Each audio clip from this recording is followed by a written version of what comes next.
Ya, Assalamualaikum warahmatullahi wabarakatuh. Kembali lagi kita belajar matematika. Untuk materi hari ini ada jarak titik ke bidang. Nah, ini adalah materi terakhir di dimensi 3. Jarak titik ke bidang berarti suatu titik itu kita menentukan jarak titik ke bidang. Sebelumnya, Bapak ingin kasih tahu dulu mana itu bidang. Ini B, B, C, G, F. Ini merupakan suatu bidang. Nih, coba misalnya Bapak kasih warna. Nah, ini merupakan suatu bidang.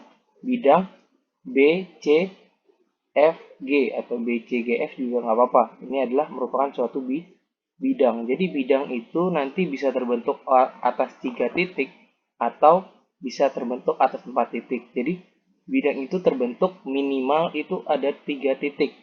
Misalnya nih, misalnya kita bentuk eh, D, B, E.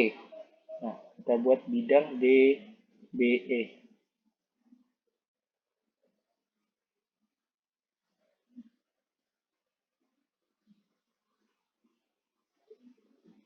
Nah, ini adalah bidang D, B, E misalnya. Nah, D, B, E ini merupakan suatu bidang. Jadi nanti misalnya ada titik G, jarak titik G ke bidang B, D, E, berarti nanti ke sini. Dan kalau misalnya ada jarak titik ke bidang, itu harus selalu tegak lurus. Jadi tegak lurusnya terhadap apa? Terhadap bidang. Jadi misalnya gini, misalnya kita punya suatu segitiga,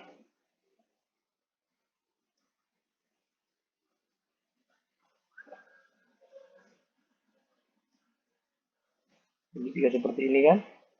Nanti misalnya ada suatu titik di sini.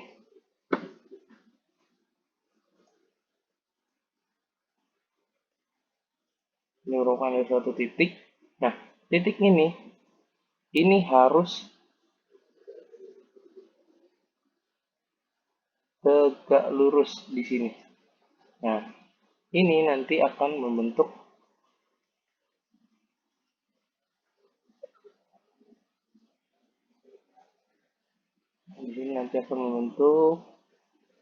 garis yang tegak lurus. Nah, inilah yang disebut jarak titik ke bidang. Nanti tinggal kita cari eh, ke bidangnya itu seperti apa. Jadi nanti misal nih, titik E, titik E ke bidang A, B, C, D. Ya berarti kan tegak lurusnya ini, tegak lurusnya E ke ya berarti titik E ke A, B, C, D itu adalah panjang E ke A seperti itu. Misalnya, nah sekarang itu juga berlaku di 5 segi 4, segitiga itu juga berlaku. Nih, misalnya ada contoh nih. Nah, diketahui kubus ABCD EFGH dengan panjang rusuk 12. Tentukan jarak titik B ke bidang BDG dan titik A ke bidang AFH. B ke BDG. Kita lihat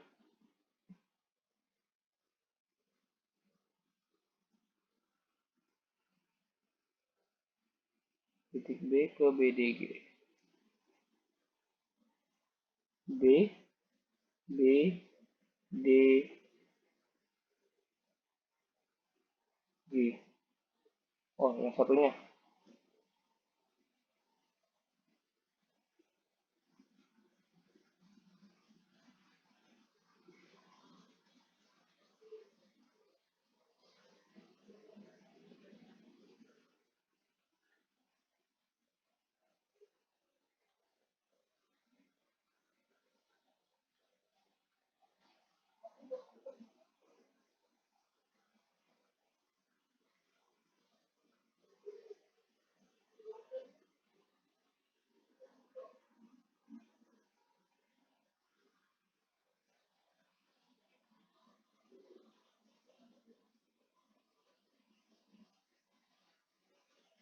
Ini bukan titik B, ini titik C.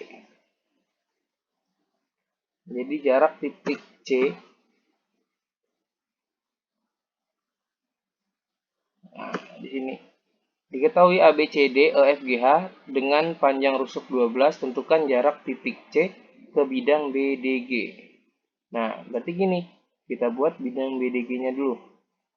Sama kita buat bidang BDG-nya dulu, berarti ini kita hapus dulu. Ini delete. Oh, ini bisa langsung dirubah, ini kita delete. Ini kita rubah. Ya, ininya kita rubah ke seperti ini. Nah, sekarang udah dapat BDG, sekarang tinggal tarik titik C tuh bidang ini kan yang membuat tegak lurus. Nah, jadi dasarnya seperti ini. Nah, ini dia. Kita misalkan nih kan tegak lurus kan. Nah, di sini ada PG. Nah, ternyata di sini ada PG. Nah, yang kita cari nanti adalah PG ini. PG kita cari dulu untuk menentukan CX. Nah, kita misalkan ini titik X, ya kan? Berarti yang perlu kita ketahui ini kan tadi rusuknya 12 nih. 12, 12. Berarti AC ini berapa? AC ini nanti 12 akar 2.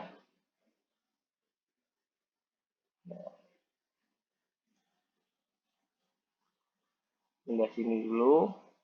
Ya kan bisa sambil melihat. Nah, di sini. P merupakan titik potong antara diagonal AC dan BD. AC dan BD.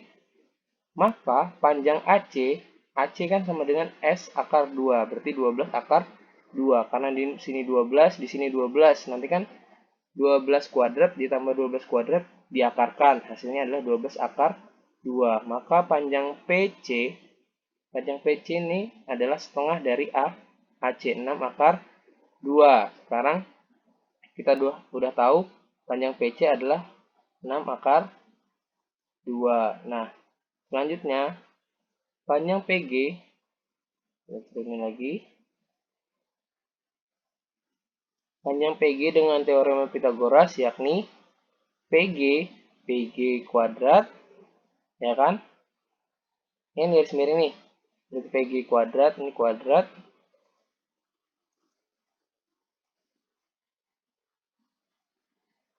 Ini ada PG kuadrat.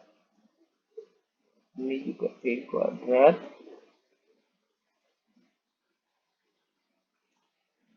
Nah, PG kuadrat sama dengan ini pakai kuadrat juga.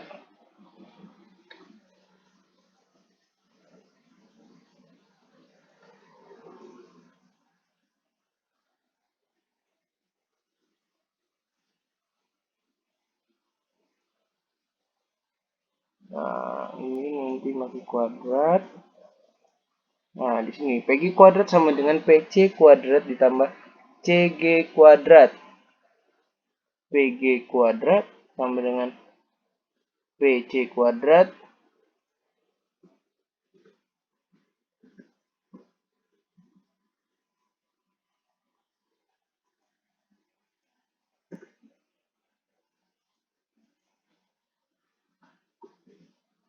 nah, PC kuadrat ditambah dengan CG kuadrat. Pitagoras biasa ya. Nah, hasilnya adalah PG sama dengan 6 akar 6. Nah, sekarang kita udah tahu nih, segitiganya ini 1, ya kan? Berarti PCG. Kita turunin lagi gambarnya. Dengan menggunakan konsep kesebangunan, nah ini yang materi kemarin, merupakan kesebangunan, maka segitiga PCX sebangun dengan PCG. Maka jadi yang kayak kemarin yang alas kali tinggi, setengah alas kali tinggi sama dengan setengah alas kali tinggi. Yang pertama adalah ini, PC ini sebagai alas, CG sebagai tinggi. Dan yang kedua adalah PG sebagai alas dan CX sebagai tinggi. Nah, tinggal kita masukkan ke rumusnya sini dan ternyata kita dapat CX sama dengan 4 akar 3. Nah, seperti itu. Berarti kita menggunakan juga cara yang kemarin. Nah, sekarang silahkan dipelajari dan nanti jika ada pertanyaan silahkan ditanyakan di Google Classroom. Nanti akan ada soal setelah ini. Ya, Bapak cukup sampai di sini materi kita yang terakhir. Mungkin minggu depan kita bisa ulangan ataupun lanjut materi tergantung nanti dari nilai tugas-tugas yang kalian berikan. Ya udah. Sebelum Bapak akhiri, wassalamualaikum warahmatullahi wabarakatuh.